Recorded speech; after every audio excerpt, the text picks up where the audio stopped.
আমার রবের কোরবানির জন্য আমি পশু জবাই করলাম, কিন্তু আমি মিথ্যা থেকে আত্মসমর্পণ করলাম না। আমার রবের খুশিতে, আমার রবের আনুগত্য প্রমাণে আমি কোরবানি করলাম, কিন্তু আমি নামাজের কাছে আত্মসমর্পণ করলাম না। এক কথায় আল্লাহর বিধানের কাছে আত্মসমর্পণ করলাম না।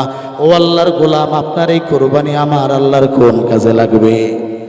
আমার আল্লাহর কোন কাজে লাগবে এই কোরবানি? বলে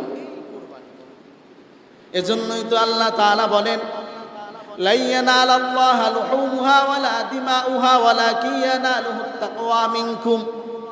ও আল্লাহর গোলাম, তোমাদের কোরবানি, তোমাদের গোশত মাংস আমি আল্লাহর কাছে পৌঁছায় না, আমি আল্লাহর কাছে পৌঁছাই তোমাদের অন্তরের মধ্যে যে নিয়ত আছে এই নিয়ত। ওমর রাদিয়াল্লাহু তাআলা আনহু সাহাবী উবাই ইবনে কাবকে ডাক দেয়া বললেন,